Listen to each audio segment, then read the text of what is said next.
So in general, when it comes to new features, we've got kind of two buckets. They're the big features, the ones that are things like I/O sharing or things like releasing new consoles. You know, we've got a bunch of new consoles, we need the support for those.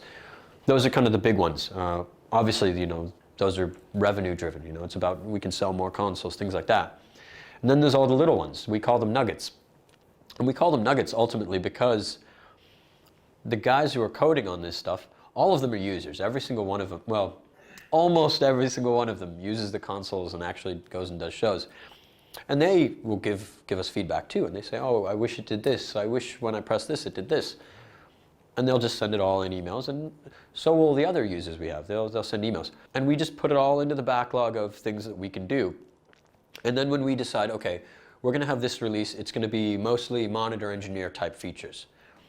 I will go through and I'll go, oh, this nugget would be really good for a monitor engineer, and this one, and this one, and this one, and this one, and this one. And then we kind of stick them all into one release and get it out. In terms of how we collect that information, it's pretty open. I mean, my contact information is pretty public on the internet. People message me on Instagram asking for features of all places. But additionally, we've got something like 40 beta users, all of which are touring or in large houses of worship or doing like proper large theater productions. And through our beta cycle, they're constantly giving us feedback as well. And even when we design new features, typically before the feature comes out, they get to read it on paper before they even get to physically see it, so that they can say, I don't know if this makes sense, because then if I press this and I do this, it doesn't flow. Because of course, every engineer has a slightly different workflow. Even if we're all doing the same goal at the end of the day, I might use it some way, someone else might use it a different way. So we collect tons and tons of feedback.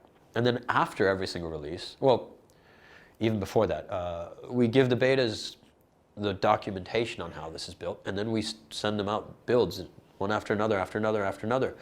And we'll have bi-weekly calls, catch up with them, see how they feel about it. Not just, does it have bugs, but do you like it? Would you use it? Is it helpful for you? Does it make your workflow faster? Is there something we can change to make it so it's fewer button presses? Button presses are a big deal to me. I like the idea that within 2 presses you can get to anything on the desk. And right now that is completely true. You know, even with the 500 or 600 possible channel paths or whatever you can have, 2 presses you can still get to anything.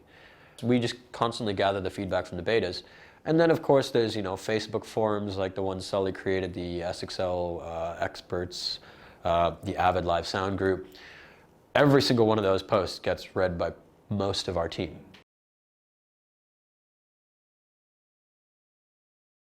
It's interesting. It's not something I was used to, because prior to doing this, I was a touring engineer.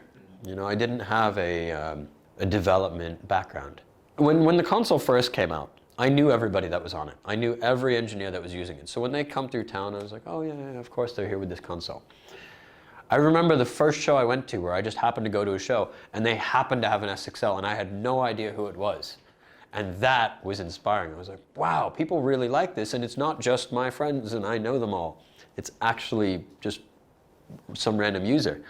And I remember after the show, I came up to front of house, and I mean, I guess I don't really look like your typical front of house guy, you know, for a rock show or whatever.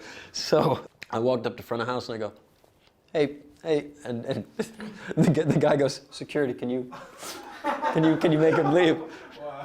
And I was like, hey, no, I just wanted to say, hey, I'm Ryan, I designed that console. And he's like, what? What do you mean? It is really amazing to see so many people using it, and it's amazing to see how people use it too. And I also really enjoy that people are helping each other with it.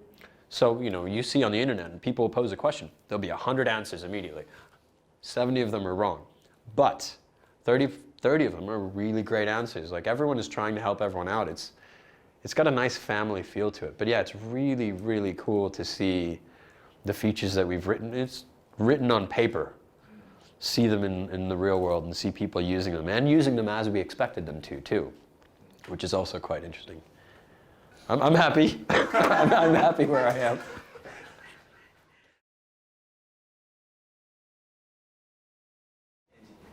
So there's 2 big things I can think of. One is as an audio engineer, practice absolutely makes perfect. So practice, practice, practice, practice. And if that is you working at a small club when your friend's band comes through, go do it. If that is you finding some recordings online of a live band that played at a show, mix it.